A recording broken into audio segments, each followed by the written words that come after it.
Yo, what's going on, everybody? Welcome to another episode of the People of Packaging podcast. Today is it's just true. Today is all about truth and things that are true. And I'm going to be joined by that seems like a bit forced, but I'm just going to go with it. All right, we're just going to roll with it. I'm joined by the I think co-founders, for sure, at least a founder, co-founders. I'm getting a head nod. Co-founders Jack McNamara and Yash Banthia of True. You can see them at drinktrue.com. They've got an incredible tasting energy drink, and we're going to hear all about their story. We're going to talk about packaging, about supply chain resiliency. We might even talk about Kabaddi. We don't really know, but we're going to get into it right now. Let's go. Hey, good evening or good morning or good afternoon. I don't know if that, do you say good afternoon? Yeah, that's a word. Whatever time you're listening to this podcast, thank you so much for taking some time out of your day. It's considered TV, right? I'm guessing. We're live on the YouTube. Live on the YouTube. Not in Belarus, though, told. For paper, you have to flatten it before you receive. I'm guessing they don't crush everything before they're collecting paper. Like 3D objects get routed away. If you leave your paper like a box, if you leave it assembled, the likelihood that it's going to get back goes down. Thank you so much for taking some time out of your day to listen to the People of Packaging.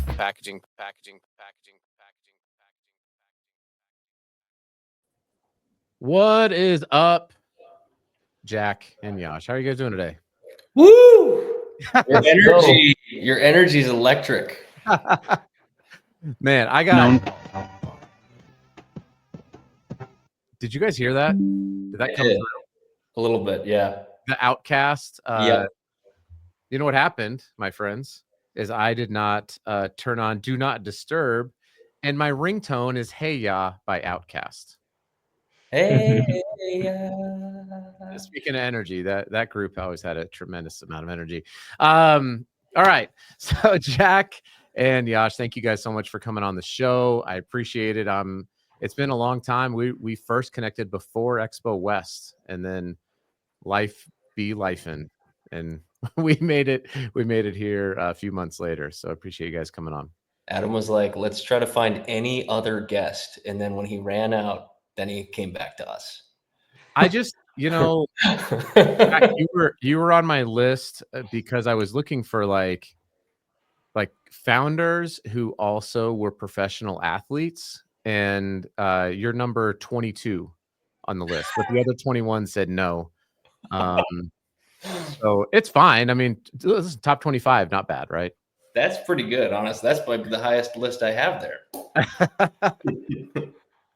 That's amazing. Well, let's start at some basics. Where are you guys from? Where you calling in from on this podcast? And then maybe tell me, how'd you guys connect before you started this company? That's always an interesting story. Yash Banthia. Yeah, Yash, I'll let you go. You want me to go? All right, I'll go. So Yeah. I grew up in Boston.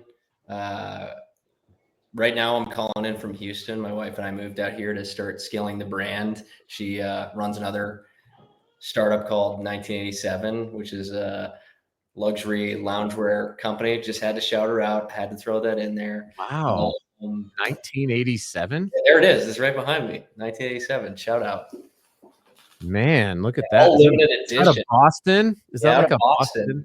Yeah, 10 a.m. every Friday it launches. I don't get a commission on it, but man. Yeah. So anyways, yeah, I initially started. Can we get your wife on and just pivot on this podcast real quick? Because Jen! All right. So you're living in Houston. Keep going. I guess I could bring it back. Like I started the brand out of Boston in 2015 after playing pro ice hockey. Every locker room I've been in from 5 to 25 was artificial energy drinks, sugary sports drinks. And naively, I just want to create something better. But before that, I was in the corporate world. I lasted 2 weeks and 3.5 days and hung up those skates too. And started True. And moved to New York City, participated in a couple of accelerator programs, Kickstarter campaign, Indiegogo campaign, beg friends and family for money, launched an initial product, beat my head against the wall trying to compete with 5 Hour Energy in the shop market, realized I needed some help. and I was lucky enough to meet Mr. Bantia here in an impromptu coffee meetup at Nero Coffee in Wellesley, Massachusetts. And the rest is history. He's been stuck with me ever since. And When was this? this was like 2017, Yash. Yeah, April 2017. Yeah, he was selfish. He made me do the business for 2 years by myself, and then he finally jumped in. They finally you got all the hard. My only question is, were you 3.5 days in and then you put in your 2 weeks? No, it was 2 weeks and 3.5 days, and I walked in. That's what I'm saying though. Were you there for 3.5 days and you're like, I got to put in my 2 weeks, and then you? Oh, no. It was that Thursday after 2 weeks and 3.5 days. I was like, I can't make another cold call. I'm losing sales because I don't even know what I'm selling. I was like, do you want me to put it 2 weeks in? They're like, nah, you can leave. We're just glad we only got to pay you one paycheck. Yeah. Yeah. I was glad to get it though. Yeah, that's awesome. So Yash, what was your background? Why did you decide to make the jump here with Jack's crazy idea? Yeah, it's nothing as interesting as Jack's, but yeah, just went down the traditional route. I originally studied in England, studied finance and economics, did that, then had an ed tech startup right after that. And I came to the US, actually. I came to Babson for entrepreneurship and MBA and to try and scale that startup. But 3 months into my program, that startup got acquired, the IP and everything else got acquired. So I was like, okay, what am I going to do? Now I came here to scale this, but now 3 months in my program, I'm out of ideas. And so my mentor at the time was like the vice president of Morgan Stanley, and he happened to be family friends with Jack and his family. And he was like, "Hey, there's this kid that is doing something pretty cool, but he might use like a different skill set. I think you might be very complementary to each other. Like, if you don't mind, would you like to have a chat with him?" And that's how kind of, I met Jack through my MBA. And we kept chatting for like 4, 5, 6 months. And then, I jumped on board shortly after. So, yeah, ever since, we're, as Jack said, we're practically married. We've known each other more than we've known our wives. And so spent more time too. And, yeah, I think I'd like to think we work really well because, Jack has a very, I would say more of a design oriented / creative mindset. And he'll always try and figure out creative solutions to tough problems. And I have a very different kind of skill set, really operational and more into the finance and the operations. So really more logistics and that side of the business. So I think that's the reason why we're still stuck together. Yeah, you don't want creative CFOs, right? That's how you end up in the news. It's like, no, we just got really creative with our finances. It's like, no, you kind of want to, someone is pretty dialed. We have a running joke. If if a CFO or a CFO any company had a Mac, I'd be really worried about that company. It's just a joke I always like to make. They have a But Canva account and a Mac. You're like, there can't be a CFO. You can't just be making T-shirts on your Mac and then coming in and doing spreadsheets and reporting to the IRS. Yep, that's it. That's awesome. This is the most important question here on the podcast. What are your thoughts on Worcester Polytechnic Institute? Great. So random. I'm a fan. WPI. Yeah. That's where my dad went to college there. So I thought I had to throw in a shout out. If you're shouting at your wife, then Ed Peak, class of 1973 on the WPI football team. I knew a friend who played on the WPI football team, but he wasn't the same year as your dad, but shout out to Ed. Yeah, shout out to Ed Peak. Anyway, you threw up Babson in Boston, so I had to go there. And Yash, did you also relocate then down to Houston, or did you stay? No, actually, I missed covering that. I was with Jack building in the dungeon up until COVID almost. And the dungeon, for the record, is the basement of a jiu-jitsu facility in Natick, Massachusetts. We were in the dungeon for probably 2 years, and I lived in a gym for 5 years. So it's been quite a crazy scenario. You lived in the gym for 5 years? I mean, we're backtracking again. This is not chronological by any means. I basically was living at home, and my mom, I love her to death, but she was like, "Hey, time to exit plan." And I was like, "All right, where am I going to live?" And I knew this guy who ended up owning a warehouse in Natick, Massachusetts, and 6 businesses, and ended up being one of my best mentors and a great guy. He was just like, "Hey, you should come live at my gym." I was like, "What are you talking about?" He brings me around, shows me the tour, and there's this tiny little room. He opens the door, probably like 300 square feet, no bathroom, one window, and a little bed. He's like, "This is yours if you want it." I look out the window and it looks into the squat rack, so not even to the outside world. I lived there for 5 years, and it was a blast. And that's kind of how you helped, like, to bootstrap. That's got to be part of the story of the company, right? Like, you had Oh yeah, yeah. you got to get creative, I guess, when it comes to starting up a company. Yeah, there was no salary for the first 3 years, and then we were able to pay ourselves like something really nominal, and that's when Yash came on board. And yeah, we kept it lean and mean for a while, and then we started really building the team, and strategies have adjusted. So it's been a crazy 10-year journey. Yeah, man. Yeah. And I Go ahead, guess, Chris. Adam, after that, like after all that, with remote work just being so, we just found that that was a way to scale for us, is still work while being remote. And so I moved to Toronto with my wife, and now we are living in Toronto now. And yeah.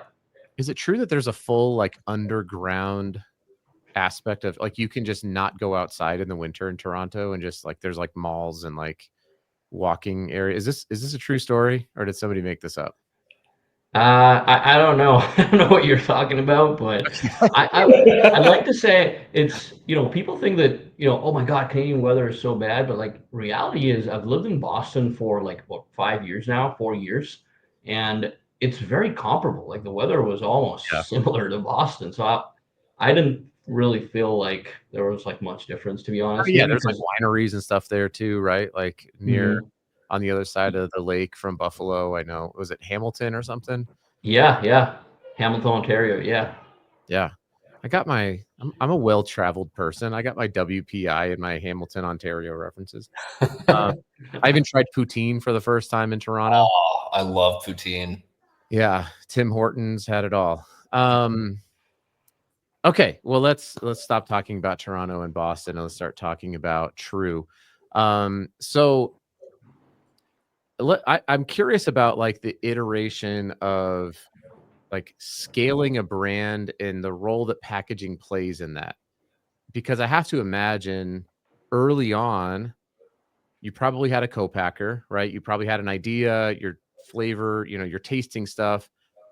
Were you like, we have to be in aluminum cans because aluminum is this, or were they just like, this is the line that we have time on? Do you want to put it in aluminum? Like, how do those decisions happen, especially early on before you've reached some level of scale where you can make decisions on purpose, not just out of convenience? Yeah, I mean, to start off, we didn't have enough capital to do a manufacturing run, because it's not like building a wooden widget in your garage. Like, you need to have a certain scale. So after doing the crowdfunding campaigns, we did have a small budget to do a run. We did everything backwards. So like what I'm about to tell you, everyone listening, don't do what we did. I was like, okay, I want to create this really custom package design for a shot so that it really jumps off the page to customers. It was like a rectangular prism with an overcap. It just looked like a rectangle. And I was so proud of this design, and we got a manufacturer to do it. But whenever you make any adjustments to a package design, you're paying more on tolling. And I didn't even know what tolling meant at the time. So it comes off the line. It tastes great. I didn't know about flavor degradation. I didn't know about package design, but I was so in love with this design. We then throw it into a bunch of different retailers. I bring on Yash. He visited a bunch of the retailers. It wasn't even on shelf. And when it was on shelf, people didn't know if it was a liquid, a powder, a tablet. So that's in like 2016. Fast forward to today, we've literally went into more of a standardized approach because it's all about margins and it's all about making sure the customer knows what the product is in like 2 seconds or less. So go from this unique design into the design you're seeing now. People know it's a liquid because it's in a can. People know it's probably functional because it's in a sleek can. People know we're probably more natural, better for you because the branding's true and it's very simple. The strip that we've added was actually because customers didn't know. If you can see my screen, like the products were written vertically. Let me pull this off here. Yeah. Oh, boom. So Okay. this is the old version of the can, which came after the shots, and this is the new version of the can. If you look at this, the True was so small, customers didn't know what the brand was. If you look at the let's call it the function, it was written vertically. Customers read left to right, as do I. It was cursive. A lot of customers actually can't read cursive, so we wanted to think of something more simple. So despite this looking really simple, it really wasn't. So with this, we put the True in the top 1/3 because in a convenience store format, the glides cut off the bottom third or 2/3. We added the strip so that customers knew that the flavor was probably orange and the flavor is orange mango. We removed the cursive and then we called out the 3 hero ingredients, which was something that RX Bar did phenomenally well. They like really simplified. And then Yash did an incredible job of getting all the certifications. So vending machines prefer that you have this stuff on the front of the format because you can't twist a can in a vending machine environment. So we put like gluten-free, vegan, kosher, and all that front and center. And then at the top, enhanced sparkling beverage. So even some changes as simple as this took years to develop. And as I told you pre-call, it's like, I don't believe, as does Yash, in a perfect product. You always got to be improving. So we're actively looking at ways to improve that packaging. Yeah. It's an interesting evolution, I'm sure, right? And I think that what I see probably happen with most founders that don't make it is that they get too stuck to their original ideas and especially their original packaging. And so I usually only get called when it's like, hey, we're taking a look at our packaging, and you don't know that you're like slaying a sacred cow to it's like you can't just come in there and like start talking about, oh, doesn't look good or this is bad or whatever, because that could have been the dream they had in the middle of the night, and they they thought it was the greatest thing ever. But that can often be the thing that submarines the brand, is just holding on to something for too long and not iterating fast enough. Yeah, I think the key is keeping an open mind. Like I remember initially going to these different startup events and people giving me feedback. I was like, no, you're wrong. Like our packaging's perfect. It's not till like 10 years later that I realized, holy crap, I probably should have listened to people more. So I think Yash and I have opened our minds to being more open to feedback and really taking it seriously and looking at data to make the necessary adjustments. So if we didn't make those changes, True would no longer be in existence. Mm. And Yash, from a like a supply chain standpoint, so I'm gonna pull this website back up because you don't just have. Did it not come back up? Come on, friend. There we go. If I'm going through the products here, so you had we took a look at the sparkling cans, right? The sleek cans that Jack just took us through. But you also have these shots. So it was just kind of the original. Was this like the OG? Was the shots? That's correct. And now you have this powder form. What was it like for you in a COO role of like scaling this up while also being open to changing? That feels like a lot of change. And especially if I'm thinking about, I don't know, 2020, when supply chains were a disaster. So Yeah, no. what's that been like from your perspective? You're absolutely right. Supply chains were really tough to manage right after COVID. Capacity was constrained across literally every platform. And this was right around the time I still remember, we first launched cans around like 2020, 2021. And when we were trying to get a run of cans, well, first off, we found a really small co-packer because really that's what we could afford at the time. And the biggest cost for us at the time was investing in a die line for a shrink label. So Mhm. really, we had like a shrink sleeve label at the time, and every time we did a new design or change of color or what have you, that meant having invested a little bit more money into a new die line and then paying that upfront fixed cost. And so we weren't big enough at that stage, but that's on really the packaging side. On the supply chain ingredient side, the same thing, really, because we had six different, at the time, seven different functions. And so, in a way, each function had its own unique blend, and every function had this like hero ingredient that was sourced from like all over the world. Like the yerba mate, as an example, came from Argentina. We had Korean pear extract in one of our products. Then we had ginger, echinacea, vitamin C, etc. And like another one of our products. So really, every product had its own unique challenges. And so my job was to really standardize things as much as possible, consolidate things as much as possible into a blend. And so to make my life a little bit easier on the sourcing front. But it didn't get easier at all because of exactly what you said. We kind of went from the shots to the cans, saw initial success, and so we doubled down on the cans from that point on. And really, from 2021 to 2022, 2023, we upgraded from like a small mom and pop co-packer at the time to a slightly bigger co-packer. This mom and pop co-packer was doing 10,000 can minimum runs for us. We upgraded that to a slightly bigger co-packer that had a 50,000 unit minimum. And so as a result, we were automatically able to get some better economies of scale. However, what really unlocked massive efficiency is when you take one more step above and you start going into printed cans. And Yes. so what you saw from the iteration with Jack, and when he showed that first iteration that we had, really that is a shrink sleeve can, has a thick shrink sleeve on it, and that was done by a previous co-packer. And we were able to gain 35% savings Yep. overall on the product, moving from that into a printed can. Now, of course, we had to go from doing 50,000 minimum unit runs to 200,000 minimum unit runs. And Right. so, really, that level of unlock, as you would already know, Adam, comes from more volume, more demand, working with an incredible partner.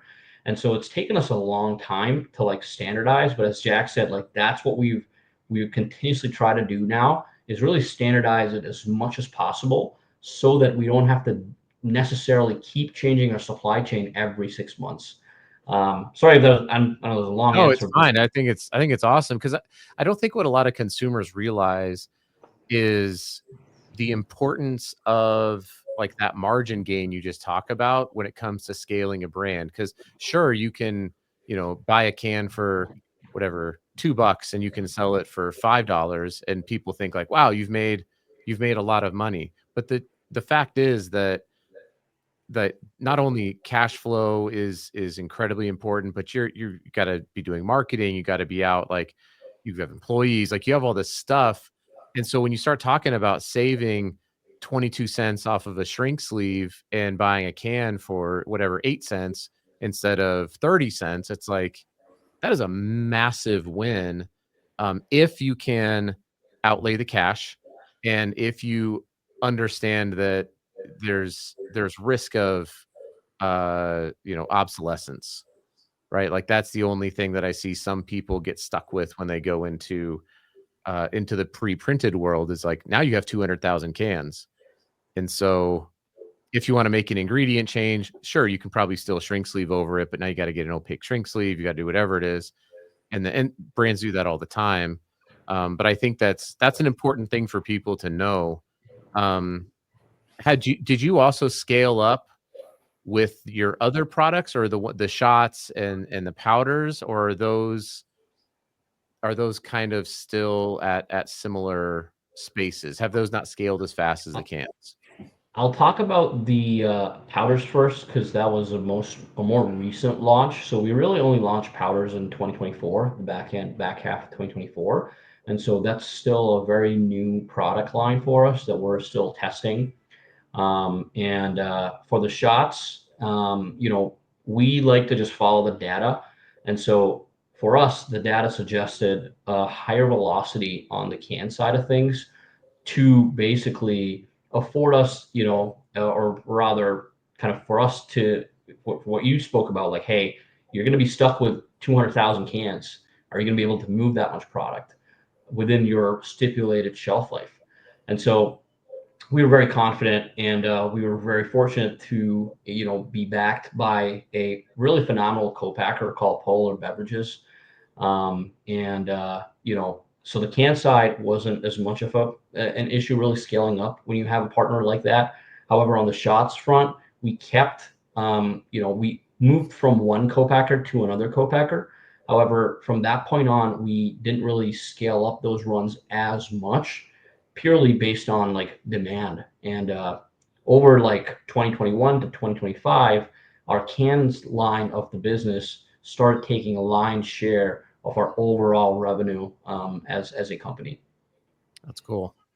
Well, we are getting here towards the end already, but this is one of my favorite things on your website, and it's not actually a product. It says products with purpose. So you guys say we believe in a dual mission, creating products with purpose and building a brand that makes an impact. We're proud to have contributed over $35,000 in cash to charities that are making meaningful impact around the world, all while creating great tasting beverages that people love. And the thing that I love about this is sometimes I'll be honest, when I see a brand that leads with charity, my natural instinct is to question the product because it feels like the charity is almost like a marketing gimmick to get you to buy the product so that you feel good about buying it. What I liked about this was like I had to go scroll and find it, and I was like, "Hey, this is awesome. You guys want to talk about it?" You're like, "Yeah, of course we want to talk about it." But you lead with efficacy of the brand, right? Like you have to have a good product first. And I think it's cool that you guys are about, not hiding the fact that you're giving away stuff, but like where did that desire come from as part of the why of the brand, to have this charitable cause as part of it? I mean, I speak for everyone on our team here. It's like, hey, building a beverage is really cool, but at the end of the day, whether True's successful or not, it would be really cool to have some sort of impact. So I'm proud to say, like, hey, if True, God forbid, it doesn't work out, True did provide $35,000 in cash to charities that are changing the world. And is it a lot of money? I mean, I consider it a lot, but maybe these billion-dollar brands don't. How'd it come to fruition was really one of our favorite buyers at Wegmans reached out to us and said, "Hey, I have a last second opportunity. Would you guys like to be a part of this for like Pride Month?" And we said, absolutely. But the only way we'll do it is if we're able to donate some form of cash component. Otherwise, it's not only ingenuine, it's weird for a brand to like leverage that type of moment in time.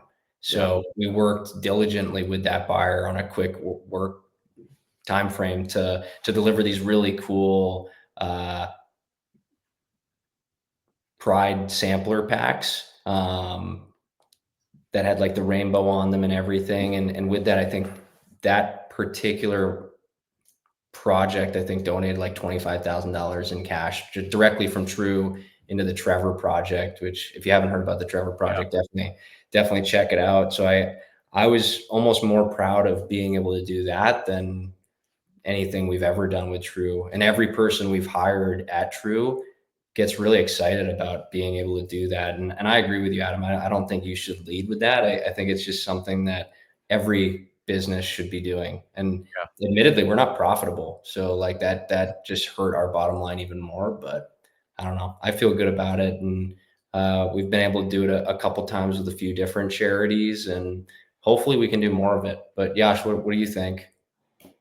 Yeah, no, I think you said it perfectly. You know, And Adam, I echo your thoughts completely there. We don't like to lead with it at all. Like it's just something we've done because of an opportunity that we had with like Wegmans as an example here, but we definitely didn't want to, just capitalize on the opportunity without, essentially giving back in this example. So That's awesome.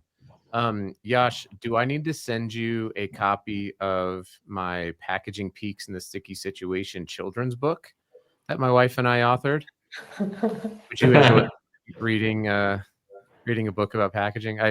I faintly heard a wonderful sound, which I love. I love when I can hear like kids in the background on a podcast because it's like one of my favorite things. So because I have 5 children and I love it. So yes, I would love to read that. Number one, number two. Yep, that was my toddler. He's let's pretty go. crazy right now. So Kids for the win. They're the best.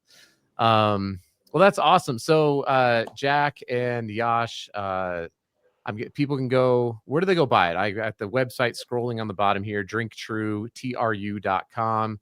I'm guessing Amazon, search True Energy or True Dream. Those are our 2 best-selling products. Market Basket, if you're in Boston, Wegmans in New York. Yeah, we're kind of all over the place. HEB, Texas, Central Market, Meyer, and kind of the Michigan area. So yeah, we're making our rounds. I love it. We got to get you into Harmon's in Utah. Let's go, Harmon's people. Let's go. What are we doing here? Utah loves their soda and their energy drinks. I don't know if you know this, but like Utahns are crazy about it. Coffee, not so much apparently, but energy drinks are all over the place. We got to get you guys out here to Salt Lake City, get you into Harmon's. Well, both of you, I'm super appreciative. I'm happy to know you. Thank you guys so much for creating a great product, for being so open and genuine about the journey, and having a little chat about packaging as well. So thank you guys for coming on, and maybe we'll do it again when you got your next, I don't know, next flavor, next packaging. Maybe you make like what are those, like the marathon runners? I don't run, but they have the like little tear tops and they. Oh yeah, the gel packs. Yeah. I'm only coming back if Ed joins us. Oh no, Ed is definitely, Ed is 100%. I'll make him bring his WPI football jacket. Love it. Yeah. Now we don't even talk about Lydia. Lydia went to Bridgewater State, and that's my mom. Shout out to Ed and Lydia. Bring the whole family. Probably listen. They're probably the one. Oh, I love it. Yeah. All right. I appreciate you guys. See ya. All right. Bye.